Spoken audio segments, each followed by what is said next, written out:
Bonsoir et bienvenue sur Christ Autrement Radio. En tout cas, c'est toujours un plaisir de vous recevoir. En ce moment, nous sommes avec le pasteur Rémi Francis. Bonsoir, pasteur. Bonsoir, comment ça va, Pétula? Ça va, et toi? Très bien, par la grâce et par la puissance de Dieu. D'accord, nous sommes aussi avec Aurélie. Bonsoir, Aurélie. Bonsoir. Ça va? Grâce à Dieu, ça va. D'accord. Alors, le thème de la prédication ce soir, c'est la repentance. Oui, nous allons parler de la repentance et voir qu'est-ce que la repentance produit dans la vie de quelqu'un et aussi comment obtenir aussi la repentance et quoi faire notamment, parce qu'on ne peut pas venir à Dieu et dire qu'on aime Dieu, on se repent pas. Il faut d'abord avoir cette prise de conscience qu'on est des pécheurs, mais il faut se repentir, parce que c'est le premier message déjà de l'évangile. Quand Christ est venu, quand il prêchait repentez-vous car le royaume de Dieu est proche. C'est pourquoi nous allons mettre ces moments en prière dans la main du Seigneur. Amen. Seigneur, nous te bénissons, nous te remercions, nous te glorifions. Sois béni, sois exalté, et que toute la gloire te revienne, toute l'élévation te revienne, et que le nom de Jésus soit glorifié, que tout à chacun soit à l'écoute ce soir, et qu'il puisse recevoir de ta part, et que des hommes et des femmes puissent se repentir au nom de Jésus-Christ de Nazareth. Amen. Amen. Amen. Amen. Et nous allons voir tout de suite notamment ce thème que nous avons si bien préparé. Amen, Aurélie? Oui, tout à fait. Alors nous allons commencer par voir la nécessité de la repentance. La nécessité de la repentance. On sait que il faut se repentir. Et plus encore, c'est nécessaire. Alors nous allons voir les nécessités. Si la foi est la condition essentielle du salut, elle doit être accompagnée d'une vraie repentance. Si elle doit être quoi? Accompagnée d'une vraie repentance. D'une vraie repentance. Parce que nous sommes sauvés par la foi dans la grâce en Jésus-Christ de Nazareth. Mais, en tout cas, nous devions faire une réelle et une sincère repentance devant Dieu. Nous allons voir tout cela à l'éclairage de la parole de Dieu. Amen. Éphésiens chapitre 2, versets 8 à 10. Car c'est par la grâce que vous êtes sauvés, par le moyen de la foi. Oui, par la grâce, nous sommes sauvés par le moyen de la foi. De la foi, mais la foi en Jésus-Christ de Nazareth qui a tout payé pour nous afin que nous soyons libérés et sauvés. Amen. Et cela ne vient pas de vous, c'est le don de Dieu. Cela ne vient pas de vous, c'est le don de Dieu. Afin que personne ne puisse se glorifier. Oui. Amen. Alléluia, parce que si quelqu'un se glorifie, parce que si les gens avaient la possibilité de se sauver eux-mêmes, alors qu'est-ce qu'ils allaient faire? Ils allaient se glorifier. Amen. Amen, c'est pourquoi c'est une grâce de Dieu, c'est un privilège, c'est un don gratuit, alors personne ne peut se glorifier. Ce n'est point par les œuvres afin que personne ne se glorifie. Amen, amen, alléluia. Car nous sommes son ouvrage, ayant été créé en Jésus-Christ pour de bonnes œuvres que Dieu a préparées d'avance car il dit nous sommes son ouvrage. Son ouvrage. Amen. Parce que nous avons été créés pour des bonnes œuvres en Jésus-Christ de Nazareth.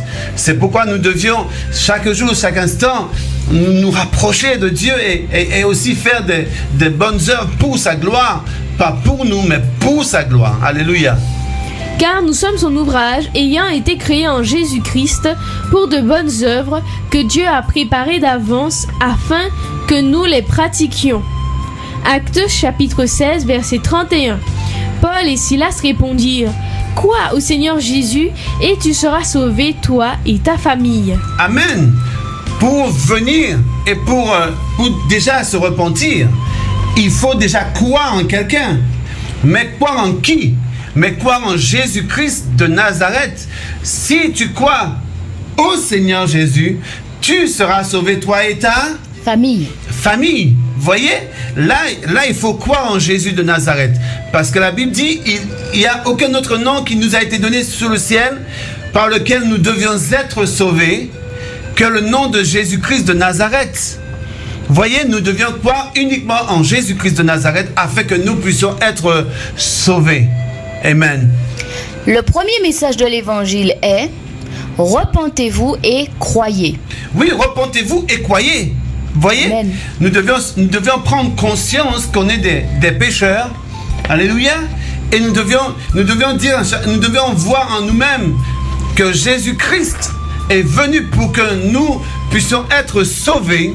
C'est pourquoi nous devions croire uniquement en qui? En Jésus-Christ de Nazareth et Jésus-Christ de Nazareth seul.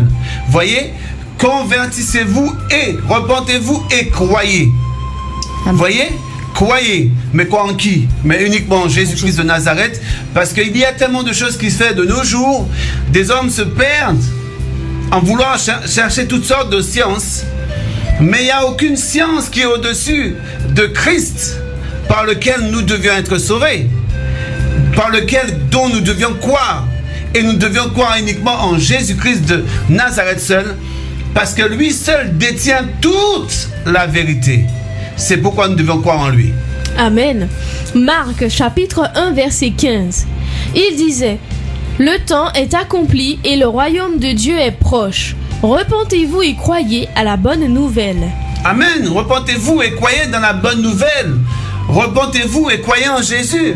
Repentez-vous parce que Jésus est venu pour nous sauver. Amen. Voyez, vous qui nous écoutez ce soir, si vous n'avez pas encore donné votre vie à Jésus-Christ de Nazareth, si vous n'êtes pas encore sauvé, repentez-vous et croyez, afin que votre vie soit sauvée. Parce qu'il y a uniquement en Jésus-Christ de Nazareth seul que notre vie peut être sauvée, délivrée, et en Jésus-Christ de Nazareth seul que nous pouvons trouver la délivrance. Amen. Matthieu chapitre 3 verset 2.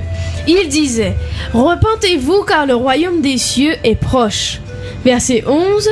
Moi je vous baptise d'eau pour vous amener à la repentance. J'en dis, je vous baptise d'eau pour vous amener à la repentance. Oui, ensuite. Mais celui qui vient après moi est plus puissant que moi, et je ne suis pas digne de porter ses souliers. Et celui qui vient après lui, voyez, il dit que je vous baptise d'eau pour vous amener à la repentance. Mais celui qui vient est plus grand que lui, ce qui veut dire Jésus-Christ de Nazareth. Et cela veut dire aussi c'est en lui que nous devions croire. C'est en lui que nous devions mettre notre confiance. Parce que Jean, il est venu juste pour préparer le chemin du Seigneur, vous voyez. C'est pourquoi il a préparé le chemin, il a amené les hommes à la repentance. Maintenant, il a dit, voici l'homme, voici celui qui ôte le péché du monde. Vous voyez? Amen. Et ça, c'est la différence, parce que Jean ne pouvait pas dire, bon voilà, je vous amène à la repentance, mais croyez en moi. Non, pas du tout. Il était là pour préparer le chemin du Seigneur, il a préparé, et ensuite il a dit, celui qui vient après moi est plus grand. C'est pourquoi celui qui est venu après lui, c'est Jésus-Christ de Nazareth.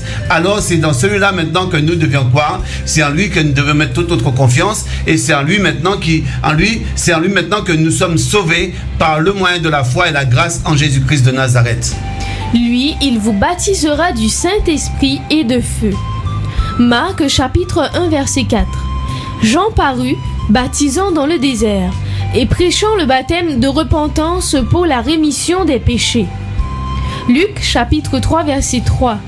Et il alla dans tout le pays des environs de Jourdain, prêchant le baptême de repentance pour la rémission des péchés. Amen.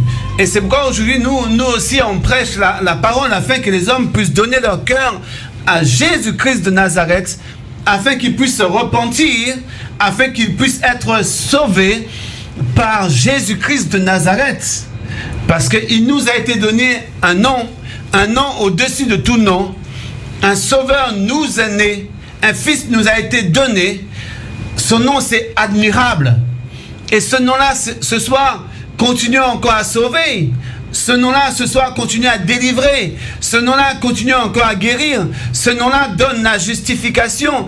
Ce nom-là conduit dans la sainteté et dans la pureté, mes amis. C'est pourquoi nous vous prêchons la repentance, afin que vous puissiez prendre conscience que vous deviez vous repentir, afin que vous soyez sauvés, mais sauvés en Jésus-Christ de Nazareth seul.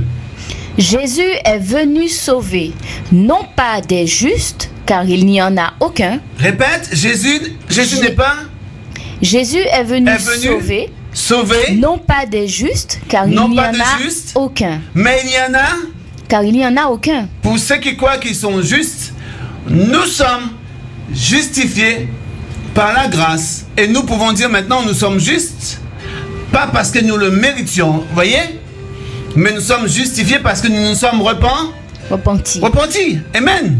Et maintenant, nous marchons selon la parole de Dieu et la puissance de Jésus de Nazareth. Mais personne sur cette terre ne peut se déclarer juste s'il ne vient pas en Jésus-Christ de Nazareth, s'il n'est pas justifié par la grâce et s'il n'est pas justifié par Jésus-Christ de Nazareth. Voyez, Amen. Tant que tu n'es pas en Jésus-Christ de Nazareth, tu n'es pas juste. Amen. Amen. Amen. Parce que c'est une grâce que Dieu nous fait aujourd'hui si nous sommes justifiés par le moyen de la grâce et la foi en Jésus-Christ de Nazareth. C'est un don gratuit. Amen. Amen. Et son sang nous a lavés, nous a purifiés, nous a justifiés. C'est pourquoi nous devions, et vous aussi qui nous écoutez, vous deviez vous repentir. Amen. Amen. Alléluia.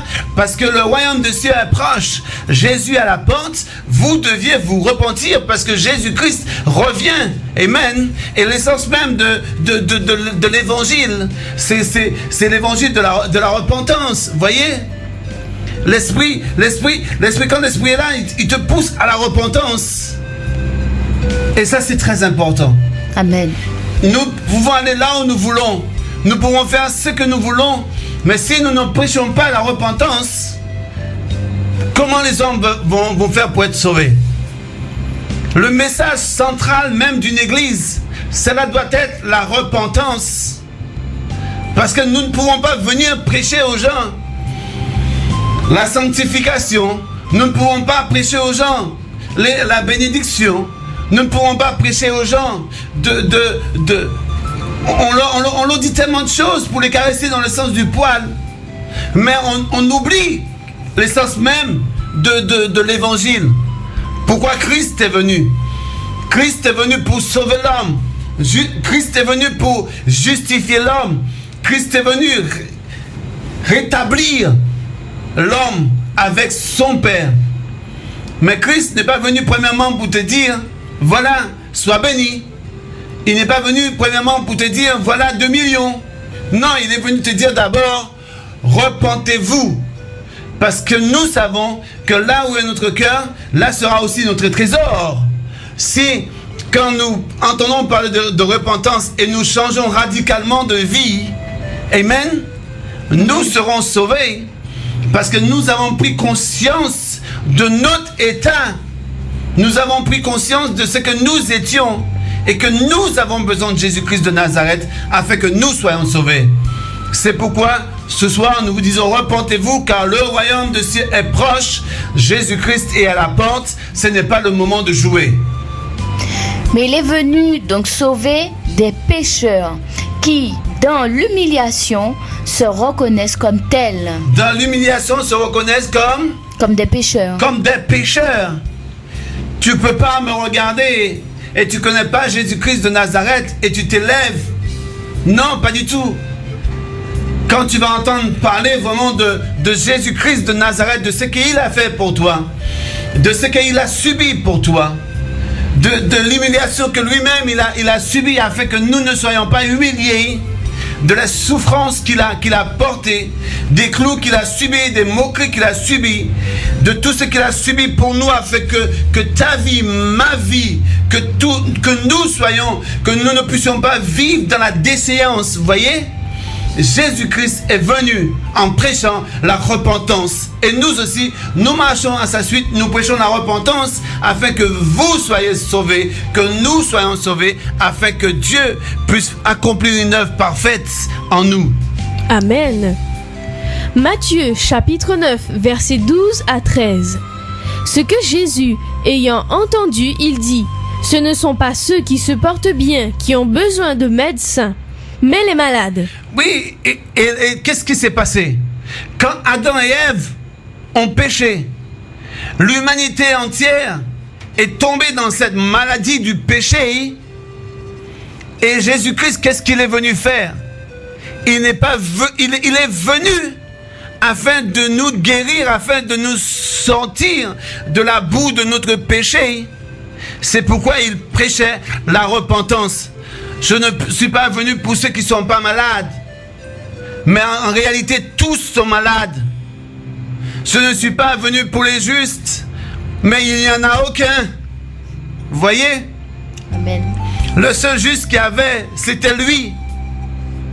Le seul qui n'était pas malade, c'était lui. Amen. Il ne pouvait pas venir pour lui-même, non. Mais il est venu pour nous, il est venu pour l'humanité.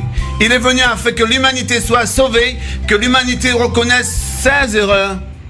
Vous voyez? Mais qu'est-ce que l'homme a fait? L'homme a mis, quand Adam et Ève, qu'est-ce qu'ils ont mis en doute? Ils n'ont pas mis en doute eux-mêmes, mais ils ont mis en doute la parole de Dieu, parce que Dieu les avait parlé. Dieu avait dit, vous ne mangerez pas. Et qu'est-ce que le diable a fait? Il est venu. Il a mis le doute dans leur tête, et eux-mêmes, ils ont mis en doute la parole.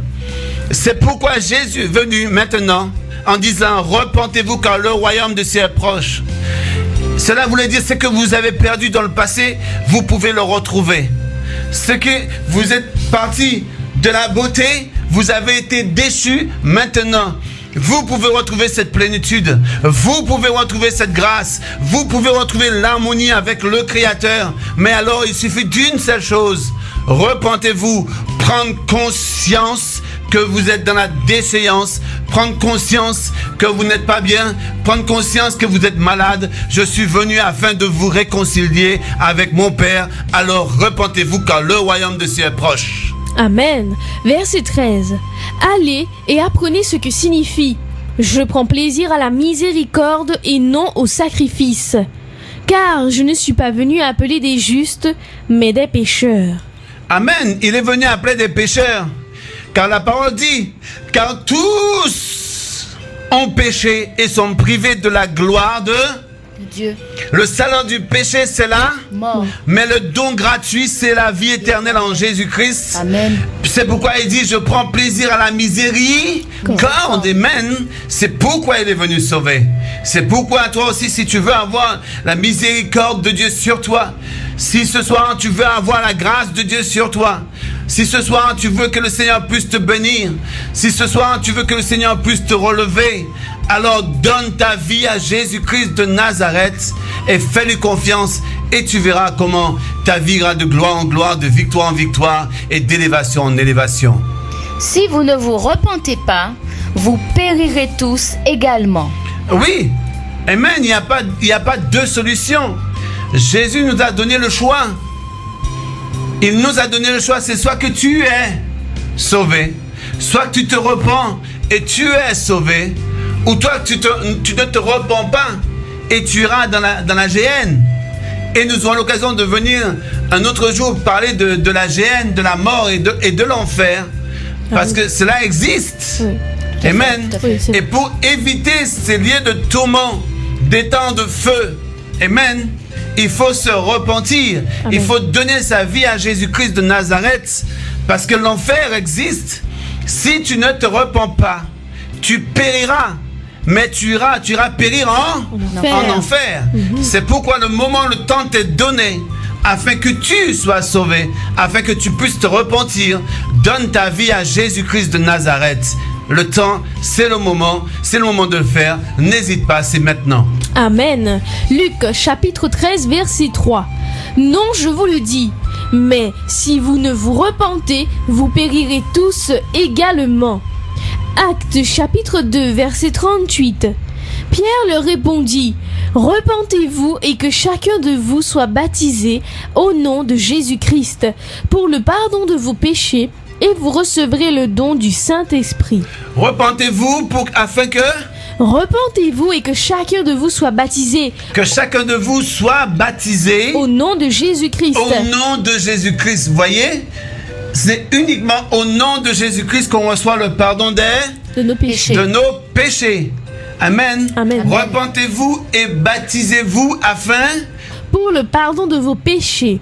Et vous recevrez le don du Saint-Esprit. Ensuite, vous allez recevoir le don du Saint-Esprit qui va vous conduire dans toute la vérité. Amen. Amen. Amen. Nous allons maintenant voir les étapes de la repentance. Premièrement, la conviction de péché. Le profond regret d'avoir offensé Dieu. C'est ce que ça signifie. Oui, il faut avoir ce profond regret en soi-même. Il faut, je dirais même, c'est dans ce profond regret, c'est prendre conscience de son état, de sa situation. Amen.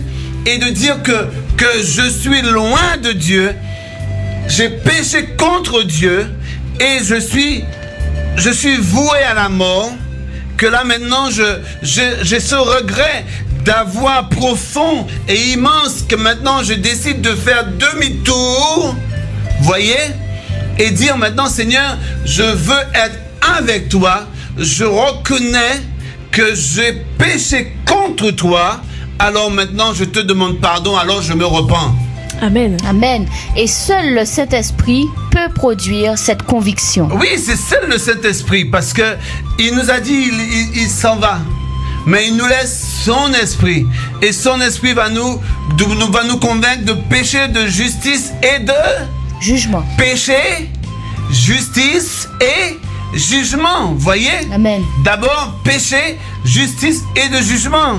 Et c'est seulement le Saint-Esprit qui peut nous ramener à ce regret profond et de nous faire prendre conscience et nous-mêmes ouvrir nos yeux afin de constater que nous-mêmes, nous nous sommes éloignés de Dieu. Alléluia. Parce qu'on a tendance de dire c'est Adam et Ève qui ont péché. Mais pourquoi nous subissons? Voyez? Comme par un seul homme, le péché est entré dans le monde. Comme par un seul homme, Dieu nous pardonne. Amen. Amen. Alléluia. C'est pourquoi nous ne devions pas chercher d'excuses. Quand Adam a péché, c'est la femme. Et quand c'est la femme, c'est le serpent, ainsi de suite. Et nous essayons de chercher les coupables. Nous voulons dire que c'est Adam et Ève. Mais quand tu pêches, qui est-ce qui pêche? C'est Adam et Ève? Non? Mais c'est toi qui pêches. Parce que Adam et Ève, dès qu'ils ont péché, toute la nation, tout le monde entier est tombé dans leur péché. Tout le monde automatiquement a arrêté de pécher. C'est pourquoi chaque personne doit se repentir et venir à Dieu avoir ce regret total et profond afin que leur âme et leur vie soient sauvées, afin qu'ils puissent se détourner de leur mauvaise voie. Amen. Jean chapitre 16 verset 8. Et quand il sera venu, il convaincra le monde en ce qui concerne le péché, la justice et le jugement. Quand il sera venu, c'est le Saint-Esprit. Et nous voyons de nos jours quand on parle, quand les hommes parlent, ils parlent sur l'infusion du Saint-Esprit. Vous voyez? Amen. Quand les hommes parlent, ils parlent poussés par le Saint-Esprit. Amen. C'est pourquoi quand vous allez dans des églises, quand vous allez quelque part, vous pouvez aussi ressentir si la personne parle selon le Saint-Esprit, selon la grâce. C'est pas parce qu'il est en train de crier, il est en train de parler fort que c'est le Saint-Esprit. Non. Amen. Amen. Mais on peut sentir la présence du Saint-Esprit dans la véracité de la parole qui est prêchée. Et surtout s'il parle de repentance. Amen, alléluia, parce que la base de l'évangile même, c'est la repentance. Et la repentance, c'est tout l'amour de Dieu manifesté en Jésus-Christ pour nous, afin que nous puissions être sauvés. Amen. Attristé lui-même, il répand sa tristesse dans le cœur qu'il veut gagner. Amen, le Saint-Esprit, il te touche par la parole. Et en même temps, cette tristesse tombe sur toi. Il te fait changer. Déjà te dire non, tu es en train de te perdre. Mais là, ce soir, je vais te toucher. Je vais t'amener à prendre conscience. Et ensuite, quand tu prends conscience, il y a cette tristesse qui commence à entrer. Mais tu penses que c'est toi-même, mais c'est l'action du Saint-Esprit qui est en train de te toucher, qui est en train de te faire ressentir cette tristesse afin que tu puisses faire demi-tour. Amen. Amen. Et cette tristesse, selon Dieu, produit une repentance à salut dont on ne se repent jamais. Amen. Cette tristesse te conduit dans la joie, dans la paix, dans l'amour. Parce que quand tu es dans le monde, si tu vis une certaine tristesse dans le monde, c'est un regret souvent. Vous voyez? C'est vrai. Tu dis, pourquoi j'étais triste pour ça? Mais quand le Saint-Esprit te conduit dans cette tristesse, mais c'est pour te repentir, c'est pour te gagner, c'est pour te sauver. Alléluia, amen. Et ça, c'est une grâce de Dieu. Amen. 2 Corinthiens chapitre 7, versets 9 à 10. Amen. Je me réjouis à cette heure, non pas de ce que vous avez été attristés, mais de ce que votre tristesse vous a porté à la repentance. Votre tristesse vous a apporté à la repentance. Car vous avez été attristés selon Dieu. Vous avez été attristés selon Dieu. Pas selon vous, mais pas selon votre compréhension, mais selon Dieu. Voyez? Ça, c'est différent. Afin de ne recevoir de notre part aucun dommage. En effet, la tristesse selon Dieu produit une repentance à salut dont on ne se repent jamais. Amen. Tandis que la tristesse du monde produit la mort. La tristesse du monde produit la perte, produit la mort, mais la tristesse de Dieu produit la repentance, la paix, la joie, l'amour, la félicité. Et la tristesse de Dieu t'amène à te repentir, mais à te repentir sincèrement. Amen. La conscience sincère est vivement touchée, même chez les païens privés de certaines lumières. Romains chapitre 2, versets 14 à 15 nous dit: Quand les païens qui n'ont point la loi font naturellement ce que prescrit la loi, ils sont, eux qui n'ont point la loi, une loi pour eux-mêmes. Ils montrent que l'œuvre de la loi est écrite dans leur cœur, leur conscience en rendant témoignage, et leurs pensées s'accusant ou se défendant tour à tour. Amen, alléluia. C'est pourquoi quand nous nous laissons toucher par Dieu, nous prenons conscience que nous devions changer. Et nous prenons conscience que nous avons fait quelque chose qui est mal. Et dès que notre conscience est touchée, ça, c'est une grâce. C'est pourquoi un chrétien dont sa conscience est morte, il y a un problème grave. C'est pourquoi il faut être éveillé et laisser le Saint-Esprit toujours parler à notre conscience, parler à notre vie, afin que nous puissions grandir et aller de gloire en gloire avec Dieu. Amen. Car tout homme sait pertinemment qu'il a enfreint la loi morale. Amen. Tout homme, la Bible dit tout homme est pécheur. Amen. Et tout homme a violé les lois de Dieu. Amen. Amen. Et tout homme mérite maintenant de venir devant Dieu et de se repentir. Amen. Et c'est pourquoi nous vous disons ce soir, repentez-vous car le royaume de Dieu est proche. L'expérience de David est typique, car hanté par le regret de sa faute, il voit qu'il a par-dessus tout péché contre Dieu. Oui, pourquoi il était hanté par son péché? Parce qu'il y avait quelque chose qui était en train de le reprocher, c'était ça? Conscience. Conscience. Amen. Alors, écoutez qu'est-ce qui va se passer.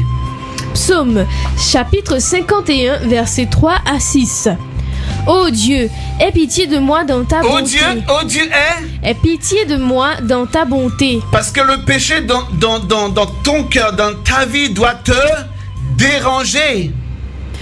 Doit te déranger, doit te faire prendre conscience afin de parler comme David. Ô Dieu, aie pitié de moi dans ta bonté. Amen. Aie pitié de moi dans ta bonté. Voyez, David prend conscience et parle à Dieu. C'est pourquoi Dieu dit de David, j'ai trouvé un homme selon mon cœur.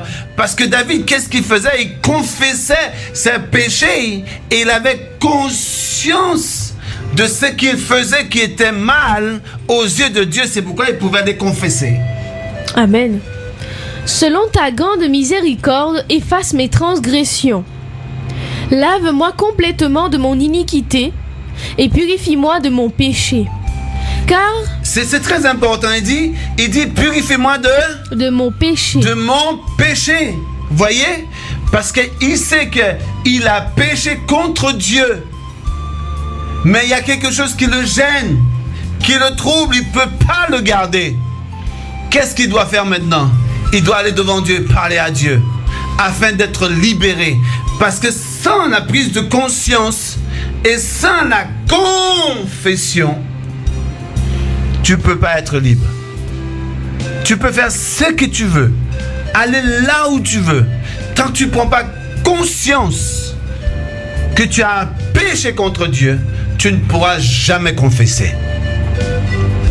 Parce que la prise de conscience est primordiale. Ensuite, la confession. C'est pourquoi David, quand il était gêné dans sa conscience, il fallait qu'il parle à Dieu, il fallait qu'il dise ce qui ne va pas.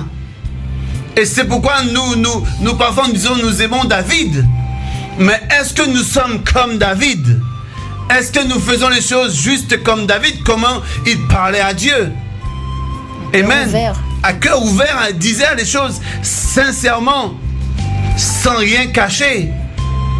Et c'est pourquoi il faut parler à Dieu. Amen. Car je reconnais mes transgressions, et mon péché est constamment devant moi. J'ai péché contre toi seul, et j'ai fait ce qui est mal à tes yeux, en sorte que tu seras juste dans ta sentence, sans reproche dans ton jugement. Amen. Il a dit qu'il a péché contre toi, contre Dieu, seul. Voyez, malgré qu'il a fait des choses qui n'étaient pas à la gloire de Dieu, qui pouvaient offenser d'autres personnes, mais il n'a pas dit j'ai péché envers un tel. Mais il a dit j'ai péché contre toi seul. Alors, il vient pour demander pardon. Et à la fin du verset, qu'est-ce qu'il dit? Il dit, en sorte que tu seras juste dans ta sentence. En sorte que tu seras juste dans ta sentence. Sans reproche dans ton jugement. Sans reproche. Vous voyez? Mais quand Dieu te pardonne, et quelque chose de très important, j'aimerais soulever. Quand nous, parfois, frères et sœurs, ou encore pasteurs, ou encore diacre, Timothée, ou encore prophète, nous disons que nous pardonnons à quelqu'un. Mais bien souvent, on revient sur la chose en disant, souviens-toi de ce que tu as fait. Mais Dieu, quand il pardonne, qu'est-ce qu'il fait? Il ne se souvient plus. Il ne se souvient plus. Heureusement. Il nous pardonne. Et il ne nous fait pas de reproche. Amen. Et c'est ainsi que nous devions fonctionner. C'est ainsi que nous devions vivre selon la parole. Quand un frère ou bien une sœur a péché contre nous, c'est contre Dieu qui pêche. Mais quand il vient nous demander pardon, nous devions le pardonner et pas de reproche. Amen. Amen. Nous allons voir maintenant la deuxième étape qui est la confession. Et la confession, c'est très très important. Beaucoup d'hommes savent très bien qu'ils ont mal agi. Oui, beaucoup d'hommes. Même nous aussi, quand nous étions dans notre péché, nous savons que nous avons mal agi. Pourquoi nous savons que nous avons mal agi? Parce que nous avons pris conscience. Tout à fait. Et ensuite, en sachant maintenant que nous avons mal agi, qu'est-ce que nous devions faire? Nous devions confesser nos péchés. Parce que sans la confession, il n'y a pas de pardon non plus. Il faut confesser nos péchés et demander pardon à Dieu. Mais ils ne veulent pas en demander pardon à Dieu. David lui-même, gardant le silence, ne trouvait aucun repos. Lorsqu'il eut reconnu et confessé son crime devant le Seigneur, il obtint aussitôt l'assurance du pardon. Qu'est-ce qu'il avait quand il gardait le silence? Il n'avait pas de repos. De repos. Parce qu'il y a certaines personnes, on peut voir de nos jours, ou bien vous qui nous écoutez, quand ils ont des choses à cacher, ils ont un péché du plus profond de leur cœur, même parfois avant leur mort, ils disent j'ai certaines choses à vous révéler. C'est vrai. Vous voyez? Parce qu'ils sont tourmentés. Tant que tu ne confesses pas ton péché, tu seras tourmenté. Juste à un tel point, tu le diras un jour. Parce que rien sur cette terre ne restera caché. tout sera dévoilé parce que la parole le dit. Amen. C'est pourquoi il faut confesser son péché. Et tant qu'on ne confesse pas son péché, on ne peut pas être pardonné. Mais dès qu'on le confesse et on demande pardon, on sera pardonné. Psaume chapitre 32, versets 1 à 5. De David, cantique. Heureux celui à qui la transgression est remise. Heureux celui, il est... À qui la transgression est remise. Parce qu'il a confessé. Tout à fait. À qui le péché est pardonné. Parce qu'il a confessé. Heureux l'homme à qui l'Éternel n'impute pas d'iniquité. Amen. Et dans l'esprit duquel il n'y a point de fraude. Amen. Tant que je me suis tue, mes os se consumaient. Je gémissais toute la journée. Car nuit et jour ta main s'appesantissait sur moi. Ma vigueur n'était plus que sécheresse comme celle de l'été.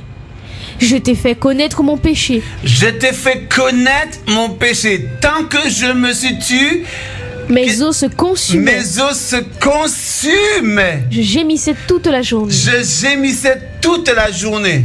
Ensuite, ta main s'appesantissait sur moi. Ta main s'appesantissait.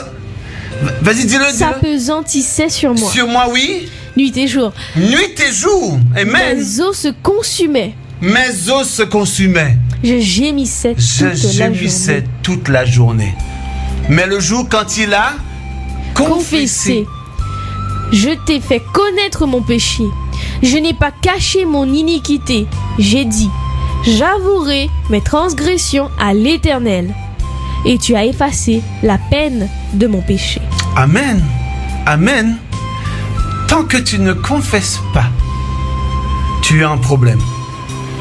Tant que tu ne dis pas, parce que tu peux dire, bon, je veux le temps, mais au fond de toi, tu es gêné. Tes os sont en train de se dessécher. Ton cœur est rempli de tristesse. Tu ne te sens pas bien.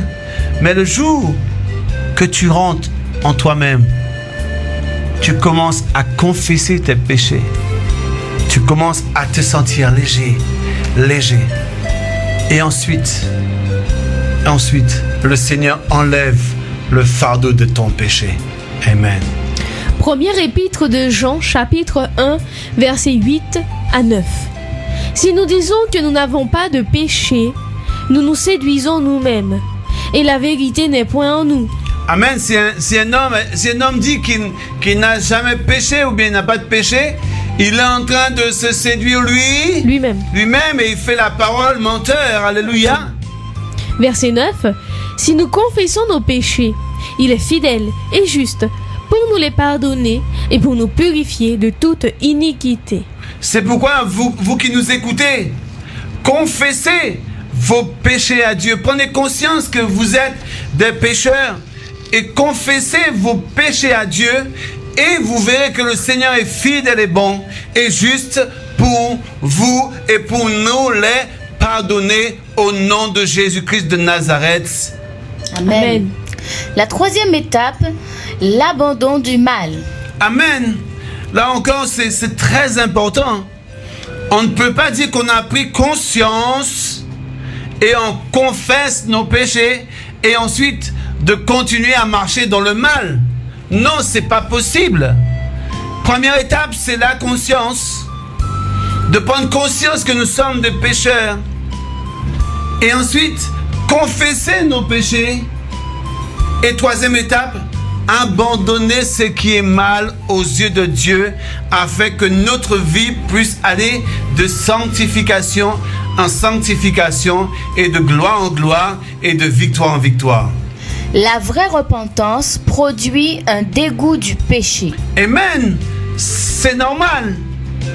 Quand tu viens à Christ et quand tu prends conscience que ce que tu faisais était mal aux yeux de Dieu et le Saint-Esprit te pousse à prendre conscience et à te repentir, qu'est-ce que tu as?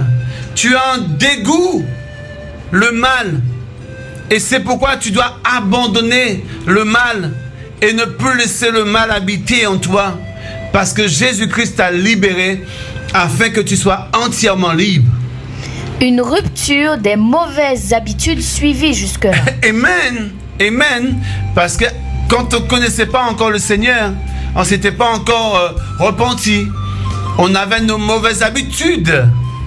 Mais maintenant, on est au Seigneur, on ne peut pas garder nos mauvaises habitudes. Amen. C'est vrai, il y a certaines personnes qui disent ils ont plus de difficultés. Ça, on le comprend. On le comprend pour un temps. Oui, on peut le comprendre pour un temps. Mais quand Dieu rentre dans une vie, mais c'est pour changer la personne. Mais si tu vois la personne pendant 10 mois, 15 mois, 40 mois, 50 mois, continue toujours dans ces mauvaises voies, c'est-à-dire que la personne aime son péché. Que la repentance n'était pas sincère. Mais quand il y a une repentance sincère, il y a l'abandon total du mal. Amen. Il s'agit donc, par un changement de vie, de produire des fruits dignes de la repentance. Oui, amen. Changement de vie radical. Mais tu l'as, quand tu as donné ta vie au Seigneur, tu as dit au Seigneur, oui, Seigneur, je veux changer. Je veux marquer la différence. Je veux marcher comme tu le veux, mais pas comme je le veux. Parce que si nous marchons toujours comme nous le voulons, c'est-à-dire qu'on n'a pas encore fait ce changement radical qui amène l'abandon total du mal. Vous voyez, une repentance sincère et totale. Amen. Luc, chapitre 3, verset 8. Produisez donc du fruit digne de la repentance. Et ne vous mettez pas à dire en vous-même, nous avons Abraham pour père. Car je vous déclare que de ces pierres, Dieu peut susciter des enfants à Abraham. Amen. Nous savons que nous devions marcher en nouveauté de vie, porter des fruits dignes de la repentance. Parce que quand nous marchons, nous sommes une lettre ouverte, comme un livre que les gens lisent. Mais si ils sont en train de lire et ils ne voient pas une bonne lecture agréable et digne de Dieu, ils vont se poser des questions. Cette personne dit qu'il est en Christ ou elle est en Christ, mais on ne voit pas les fruits. C'est pourquoi quand on fait une repentance sincère, on abandonne totalement le mal et nous portons des fruits dignes de la repentance. Amen. Paul prêchait partout la repentance et la conversion à Dieu avec la pratique d'œuvres dignes de la repentance. Amen. Avec des pratiques, avec des œuvres dignes de la repentance. On doit voir tes œuvres, on doit voir la différence. Vous voyez, on ne peut pas ressembler au monde. C'est vrai.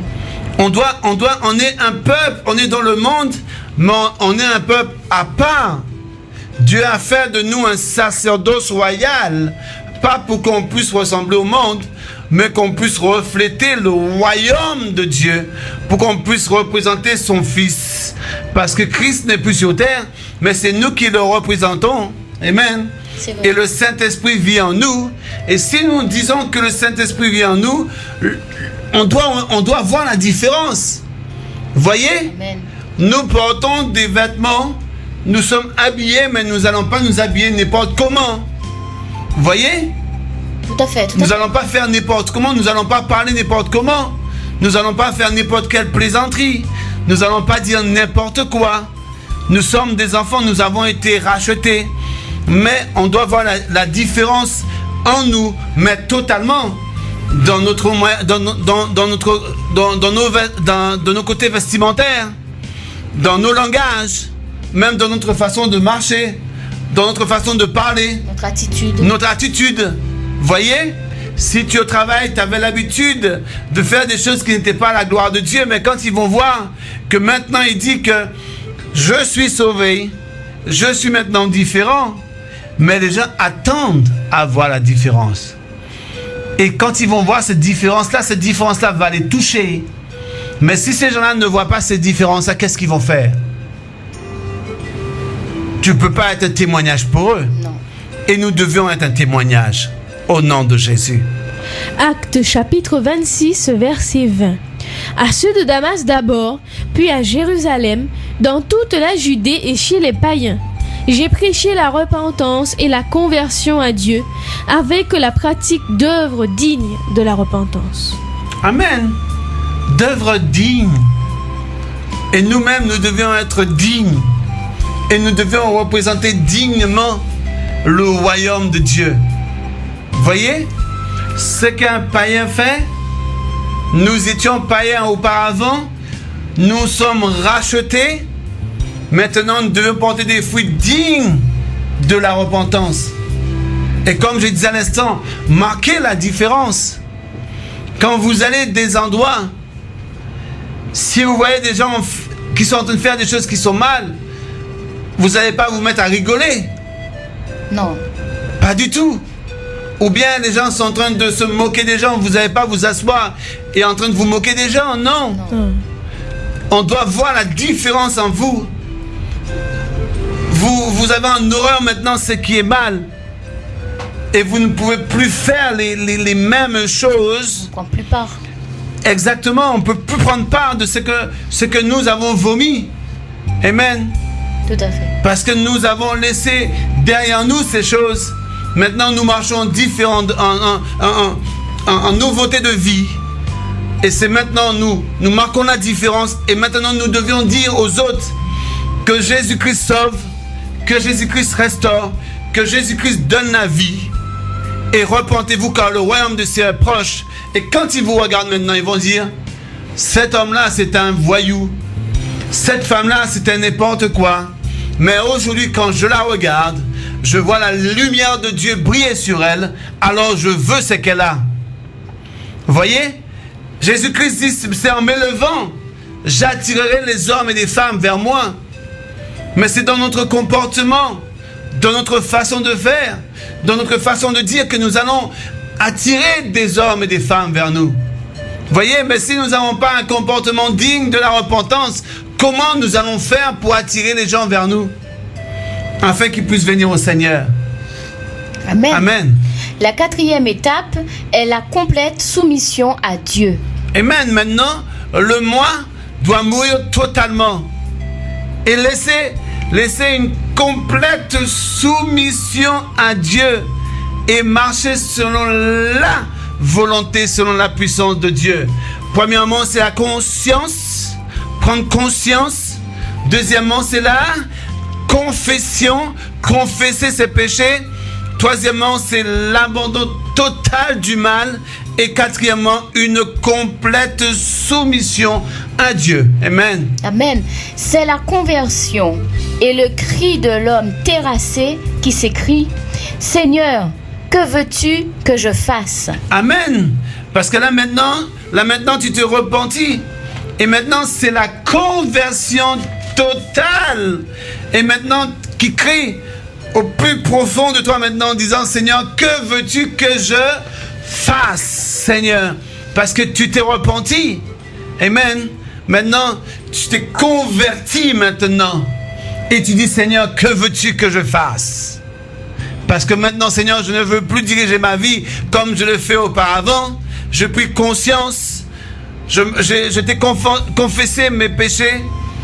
J'ai abandonné tout ce qui est mal. Maintenant, Seigneur, je te demande, Seigneur, que maintenant je te laisse toute cette... je veux être complètement dans la soumission de ta parole et à toi uniquement.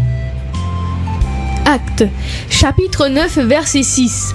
Tremblant et saisi d'effroi, il dit, « Seigneur, que veux-tu que je fasse ?» Et le Seigneur lui dit, « Lève-toi, entre dans la ville et on te dira ce que tu dois faire. » Amen. Alléluia. Actes. Chapitre 26, verset 20. À ceux de Damas d'abord, puis à Jérusalem, dans toute la Judée et chez les païens, j'ai prêché la repentance et la conversion à Dieu avec la pratique d'œuvres dignes de la repentance. Amen. La conversion et la pratique digne de la repentance. Une complète soumission à Dieu. Une complète soumission sans rien tenir, sans rien garder pour soi, même pas une miette, tout rejeter et se confier totalement au Seigneur et dire au Seigneur maintenant, je me soumets, je me soumets. Que veux-tu que je fasse? Amen. Amen. La repentance envers Dieu n'a d'effet que si elle est suivie de la foi en Jésus-Christ. Amen. Répète encore. La repentance envers Dieu n'a d'effet que si elle est suivie de la foi en Jésus-Christ. De la foi uniquement en Jésus-Christ. Cela n'a d'effet uniquement, la soumission a d'effet uniquement quand tu as la foi et une foi totale. Et comme j'ai tendance de vous le dire souvent, aveuglément en Jésus-Christ de Nazareth. Amen. Actes chapitre 20, verset 21. Annonçant aux Juifs et aux Grecs la repentance envers Dieu et la foi en notre Seigneur Jésus-Christ. Amen. C'est logique. Parce que quand on prêche l'évangile, on dit aux gens de se repentir, qu'ils prennent conscience, qu'ils confessent leurs péchés, qu'ils abandonnent le mal. Mais aussi, on doit le dire, il faut avoir la foi en Jésus-Christ de Nazareth. Parce que qui est-ce qui continuera à les soutenir? Nous, on sera là pour prier avec eux. Mais il faut qu'on les apprenne aussi à avoir une totale soumission et foi en Jésus-Christ de Nazareth. Parce que la soumission ne va pas sans la foi.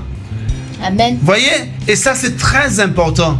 C'est pourquoi quand on prêche la repentance, il faut dire aux gens, il faut avoir confiance et foi en Jésus-Christ de Nazareth et Jésus-Christ de Nazareth seul. Parce qu'il y a quelque chose qui arrive. Et je le dis, je prends mes responsabilités. Quand on prêche l'évangile, les gens écoutent. Les gens ont confiance dans la parole dont nous prêchons. Mais les gens ont tendance de nous faire confiance. Alléluia.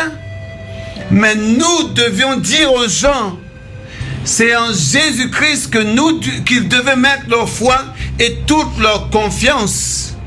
Parce que nous sommes là pour les diriger selon la parole, selon la puissance de Dieu. Mais c'est en Jésus-Christ seul qu'ils doivent mettre leur confiance et leur foi uniquement. Amen. Car en elle-même, elle ne peut aucunement effacer le péché. Amen. Elle dispose le cœur à l'humiliation et à l'acceptation du pardon que seul Jésus-Christ nous a acquis sur la croix. Ceci ressort particulièrement de 1 Jean 1, verset 7 à 1 Jean 2, verset 2. Amen. Mais si nous marchons dans la lumière comme il est lui-même dans la lumière, nous sommes mutuellement en communion et le sang de Jésus son Fils nous purifie de tout péché. Amen. Voilà là où le sang entre en action pleinement.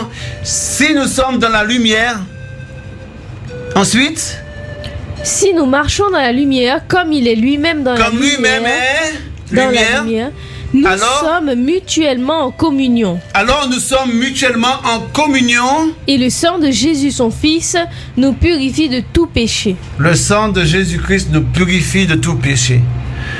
Quand nous prenons conscience, nous confessons, nous abandonnons le mal et nous avons une entière soumission à Dieu et nous lui faisons entièrement confiance et nous avons foi en lui.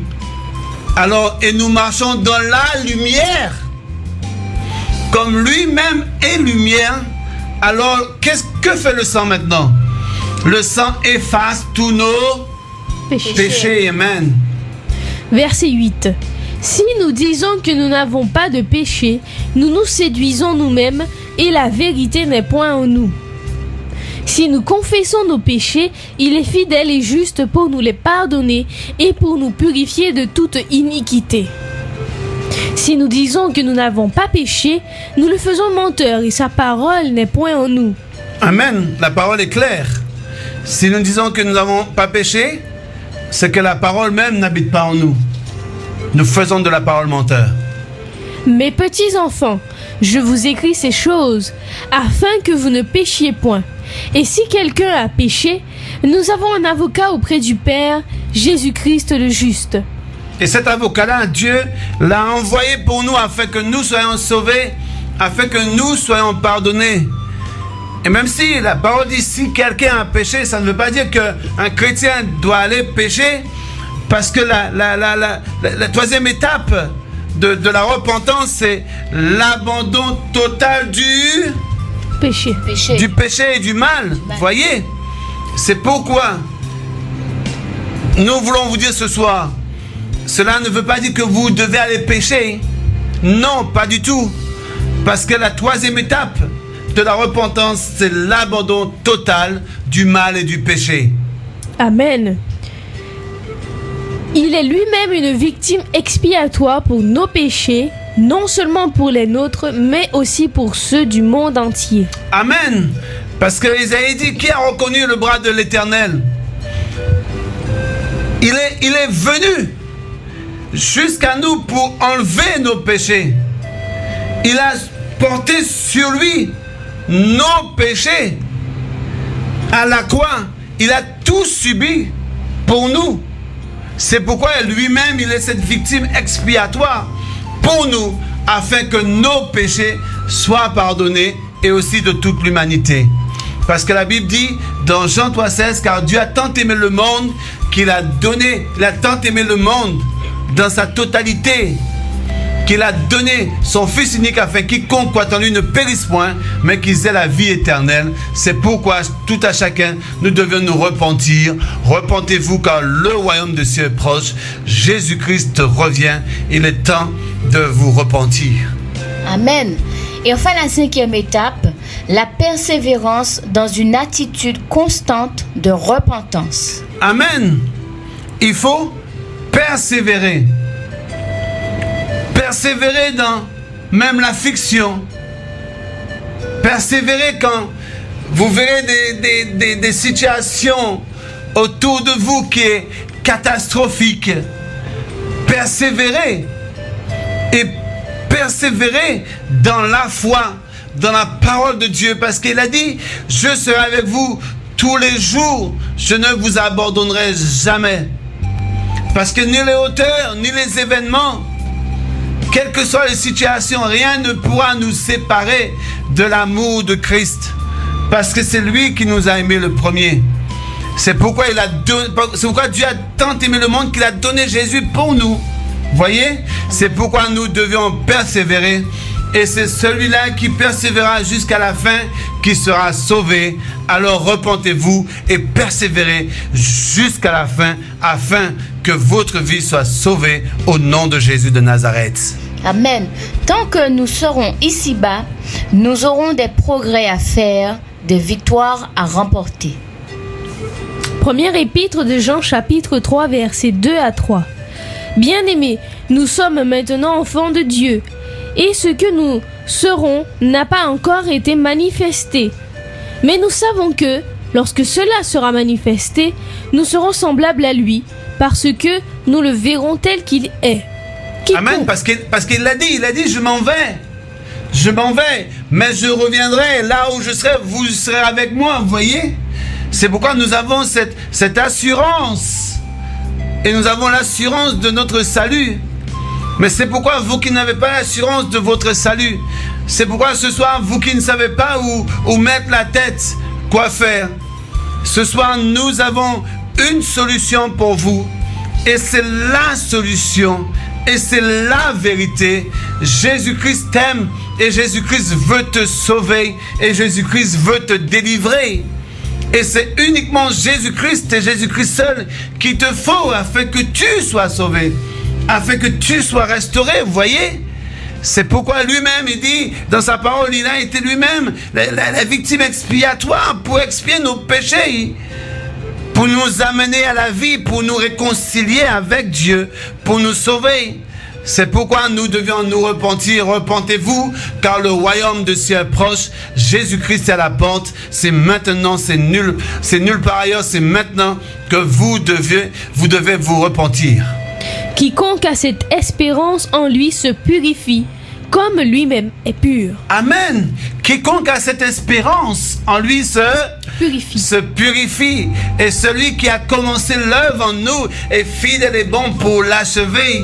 Parce que l'espérance qu'il a mis en nous, amen, cela nous amène à la purification, à la sanctification. Cela nous amène de gloire en gloire, de victoire en victoire. Et notre espérance, c'est de vivre avec lui, amen. Et je vais vous laisser le soin de bien lire cette lecture et je vais intervenir d'ici quelques instants. Amen. Nous ne sommes pas obligés de pécher, mais la possibilité en est toujours présente, surtout en face de textes tels que Jacques chapitre 4 verset 17. Celui donc qui sait faire ce qui est bien et qui ne le fait pas commet un péché. Amen. J'ai dit que je ne vais pas trop intervenir, mais là je ne peux pas ne pas intervenir. Celui qui fait quelque chose, vas-y. Celui donc qui sait faire ce qui est bien. Celui qui sait faire quelque chose qui est bien et qui ne le fait pas. Et qui ne le fait pas. Commet un péché. Commet un péché, oui. Tu sais que ce que tu fais n'est pas bon et tu le fais. C'est pas bon. Voyez? Amen. Amen. Et tu sais que quelque chose est bon pour faire et tu ne le fais pas aussi. Tu commets aussi un péché. Amen. Tout à fait. C'est pourquoi il faut mettre en pratique la parole. Et il faut demander à Dieu tout le temps, donne-moi, Seigneur, la force.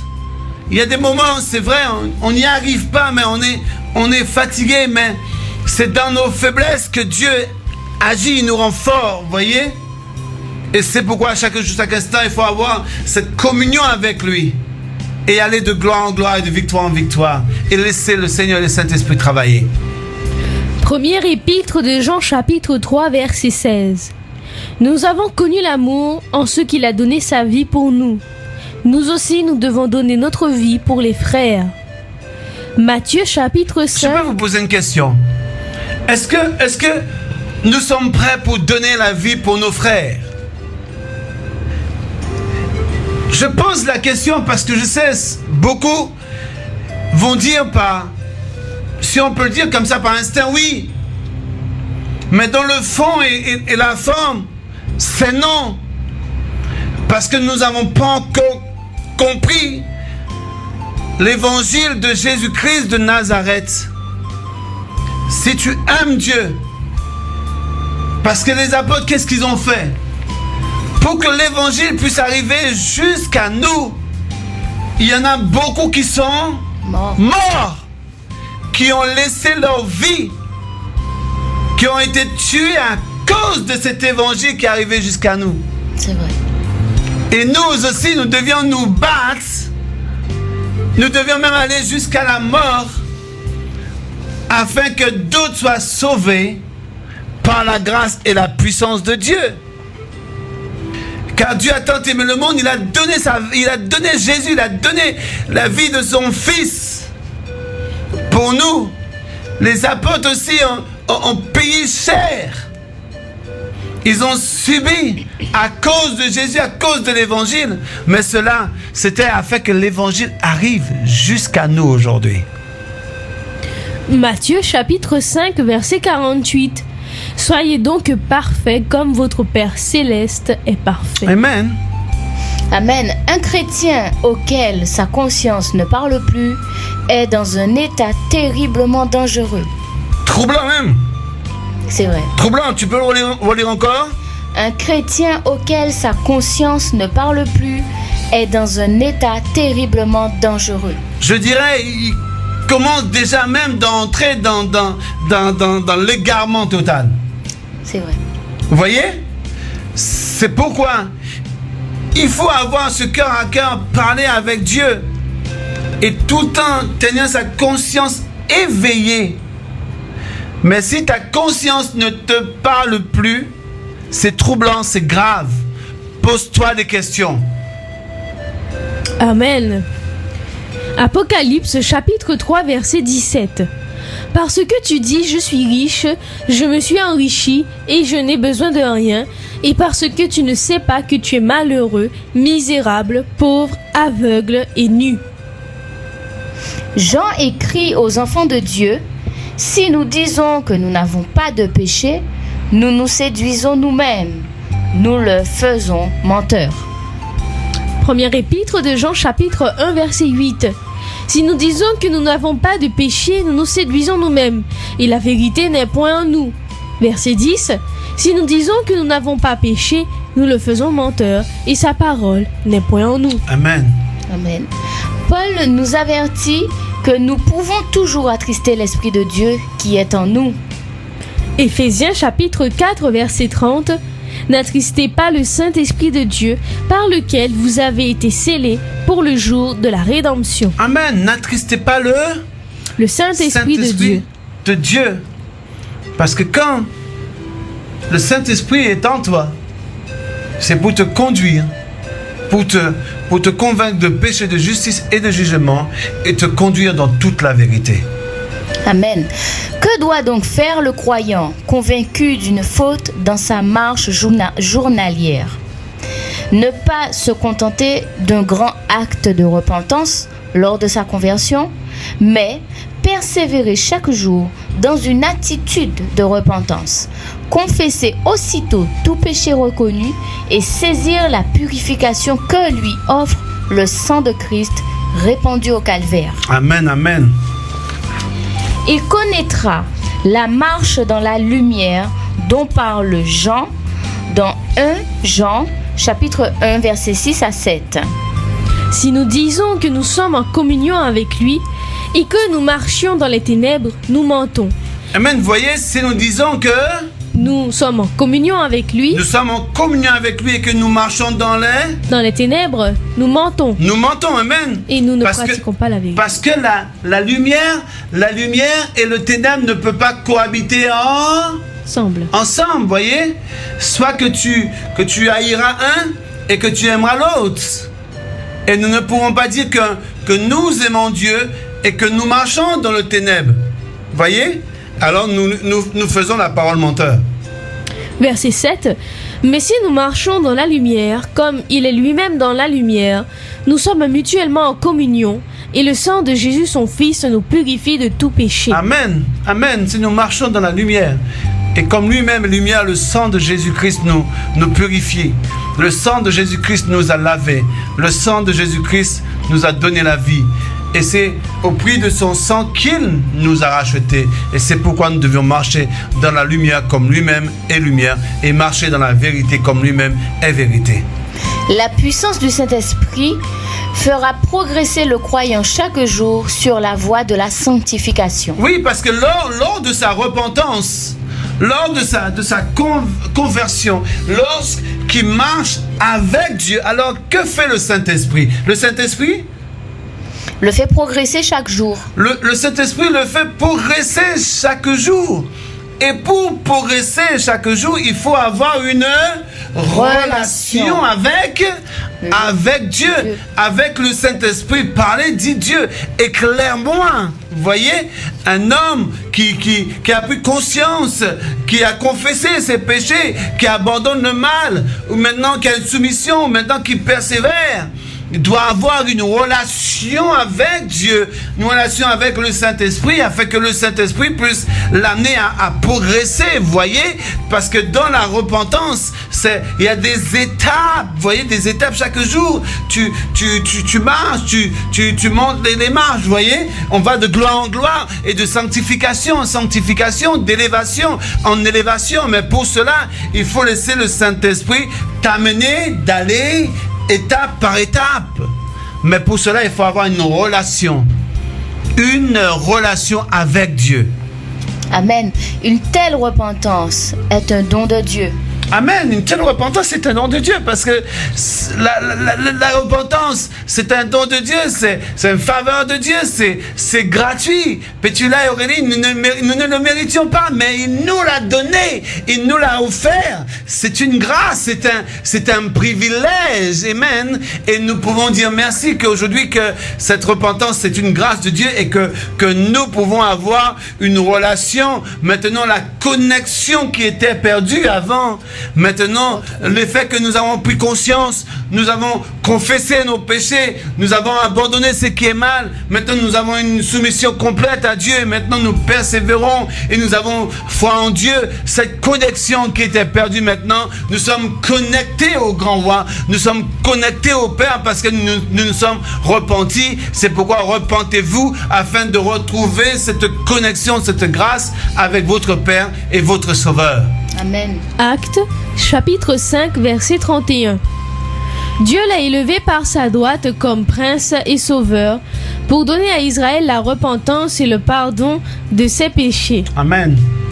Actes chapitre 11 verset 18. Après avoir entendu cela, ils se calmèrent et ils glorifièrent Dieu en disant: Dieu a donc accordé la repentance aussi aux païens, afin qu'ils aient la vie. Amen. Dieu, il n'a pas accordé uniquement la repentance à Israël.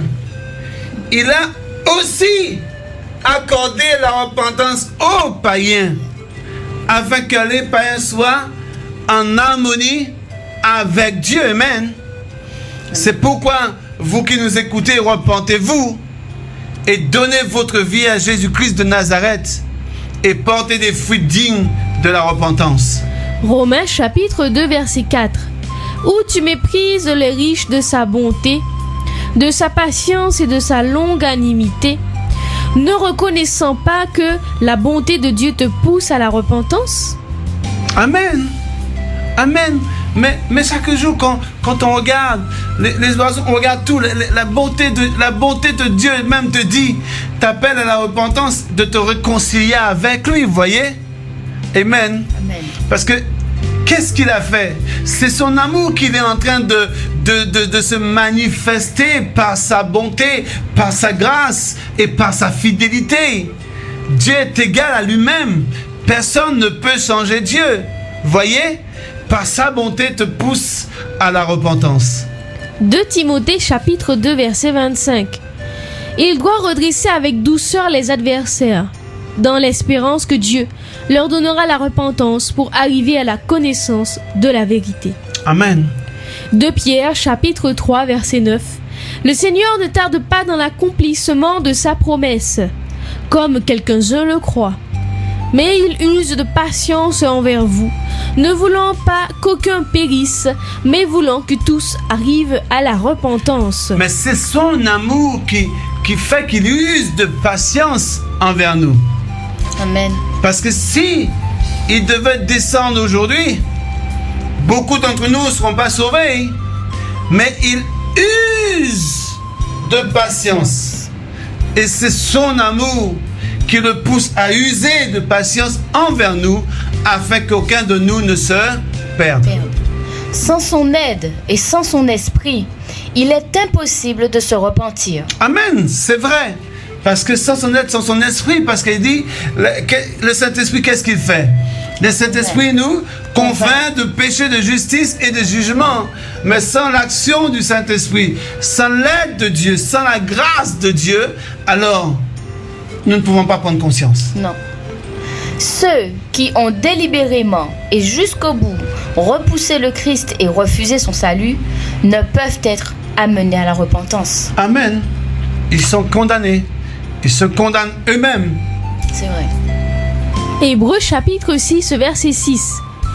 Et qui sont tombés, soit encore renouvelés et amenés à la repentance, puisqu'ils crucifient pour leur part le Fils de Dieu et l'exposent à l'ignominie.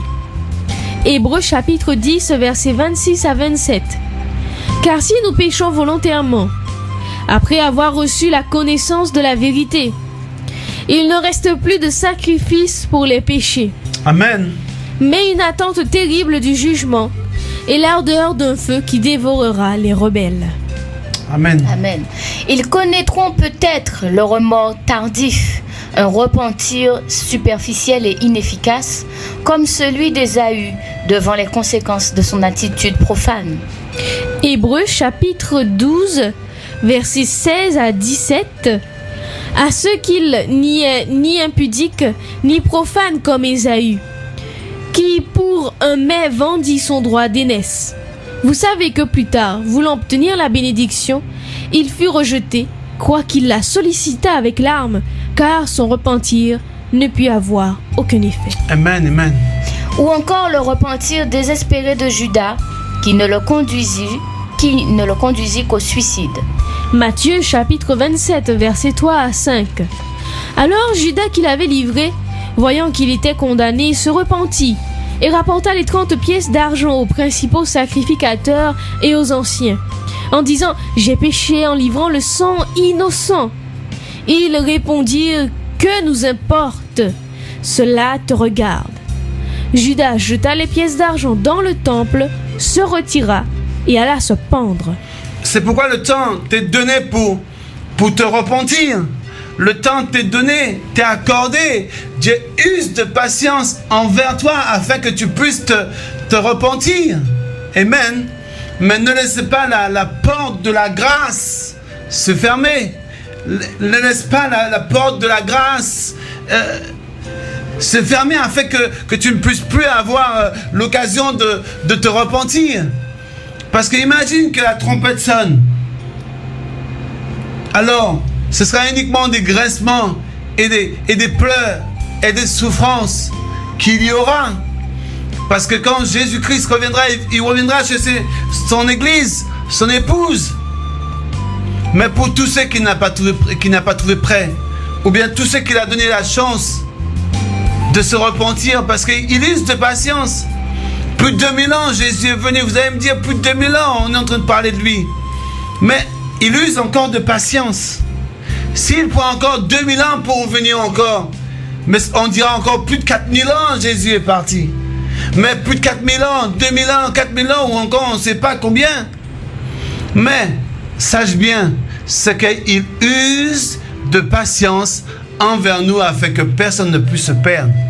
Mais si quelqu'un se perd, il aurait choisi lui-même, délibérément, d'être perdu. Parce que il a dit, il faut que la parole soit prêchée partout dans le monde entier, alors viendra la fin.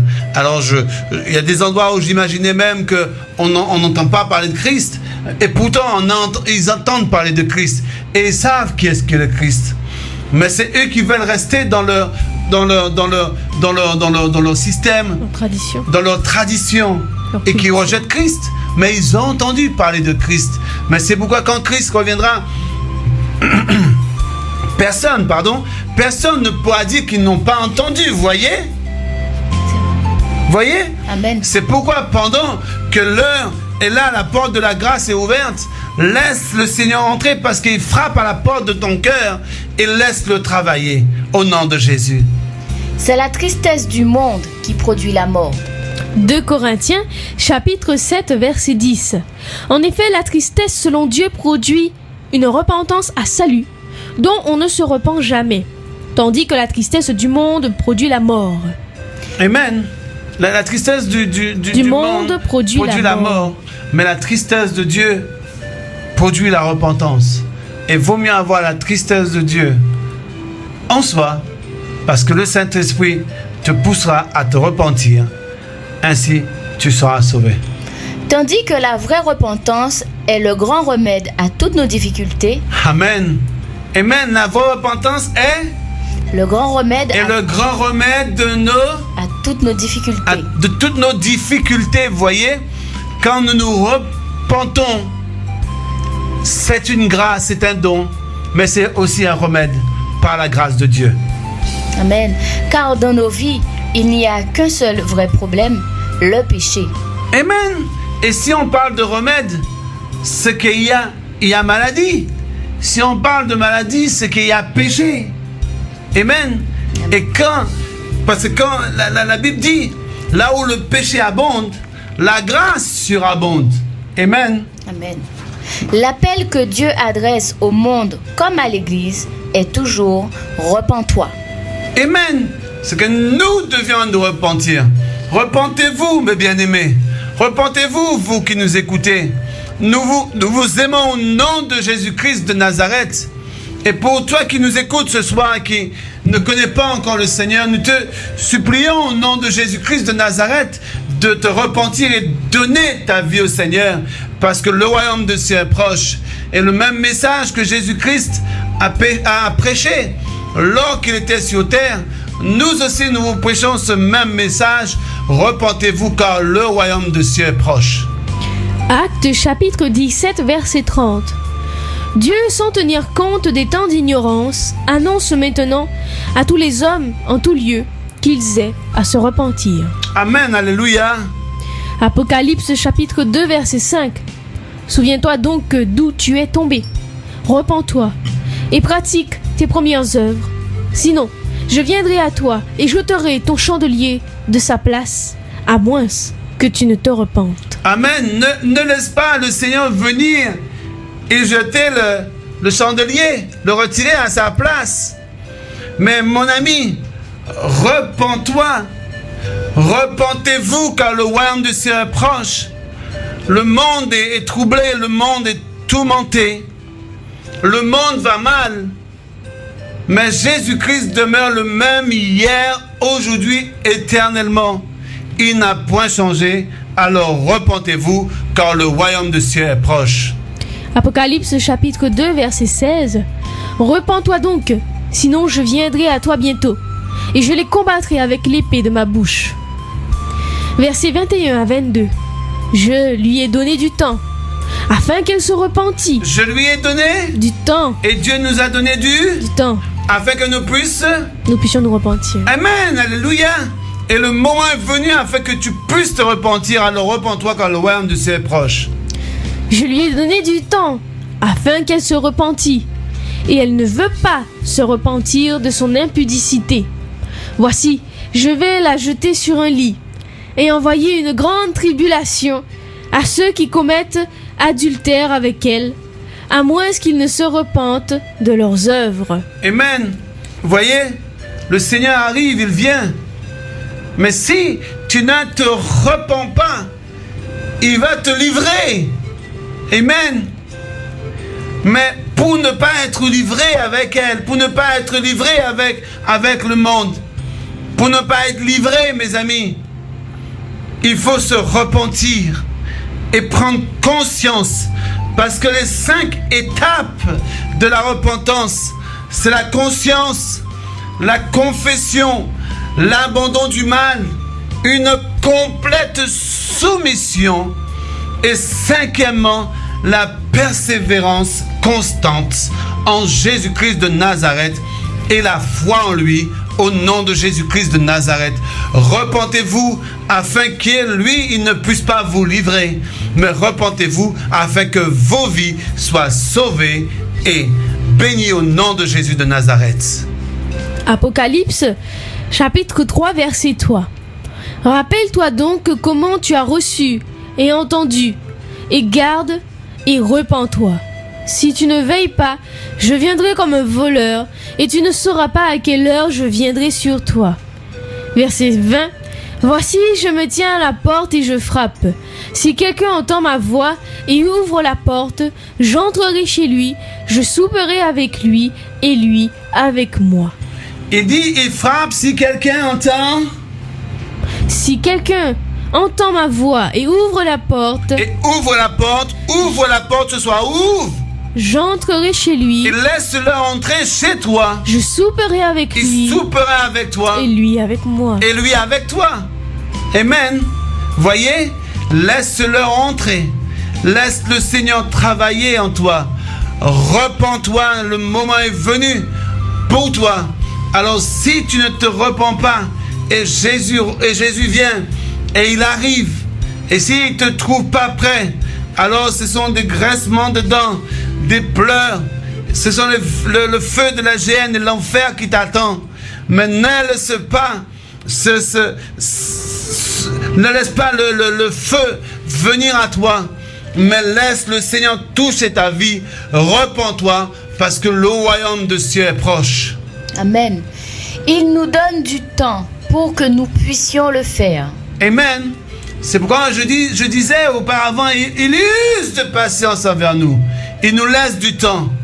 Alors le temps est là, c'est maintenant. Si tu entends sa voix aujourd'hui même, n'endurcis pas ton cœur, mais laisse-le entrer. Il nous assure que la repentance détournera le châtiment. Il nous assure que la repentance détournera le châtiment. Parce que si on ne se repent pas, le châtiment va tomber sur nous. Amen. Car dans sa miséricorde, il ne peut résister à qui s'écrie humblement. Sois apaisé envers moi qui suis un pécheur. Amen. Alléluia. Et pour terminer, Luc chapitre 18 verset 13. Le publicain se tenant à distance n'osait même pas lever les yeux au ciel, mais il se frappait la poitrine en disant: Ô Dieu, sois apaisé envers moi qui suis un pécheur. Amen. Mais vous aussi ce soir, Tu peux le dire. Seigneur, sois apaisé envers moi, Seigneur. Pardonne-moi, Seigneur. Je reconnais, je suis un pécheur. Seigneur, je prends conscience ce soir, Seigneur, que j'ai fauté contre toi. Je prends conscience ce soir, Seigneur, que j'étais un malfaiteur, j'étais un drogué. Je prends conscience ce soir, j'étais une prostituée, Seigneur. Je prends conscience que j'étais loin de toi. Mais maintenant, Seigneur, je confesse mon péché. Maintenant, je me convertis, Seigneur. Maintenant, j'abandonne le mal. Maintenant, Seigneur, je te confie et je me soumets complètement à toi, Seigneur. Et maintenant, je veux persévérer constamment, Seigneur. Et j'ai foi en toi. Et si c'est là ce soir ta prière, je te dis que le Seigneur t'a entendu et que le Seigneur te voit et le Seigneur te sauvera. Mais que ta repentance ce soir soit sincère et que ta repentance ce soir soit une délivrance pour toi et que ta repentance va attirer la grâce et la puissance de Dieu sur toi et le châtiment ne sera plus sur toi. Alors pour ce soir, sois béni, sois glorifié, que le nom de Jésus soit glorifié et que le nom de Jésus soit béni. Pour tous ceux qui ont entendu ta parole ce soir, que Seigneur, que tu puisses les toucher, que tu puisses les restaurer, que tu puisses les bénir, Seigneur. Que tous ceux qui te disent que je me repens, Seigneur, je ne veux plus être le même, Seigneur, mais Seigneur, je reconnais mes péchés, que j'étais loin de toi. Maintenant, je soumets ma vie à toi. Seigneur, nous te le remettons ce soir et que le nom de Jésus soit glorifié et béni. Amen. Amen. Ici, tous ceux qui nous ont écoutés ce soir, que dans votre quartier, dans votre commune, dans votre ville, vous avez une église évangélique, allez-y, quelle que soit l'église. Et laissez le Saint-Esprit vous guider et vous transformer au nom de Jésus. Amen. Amen. Merci, pasteur. Merci à toi, Pétula. Merci aussi à Aurélie. Et que le Seigneur vous bénisse et vous fortifie. Amen. Allez, bonne soirée. Bonne soirée. Amen.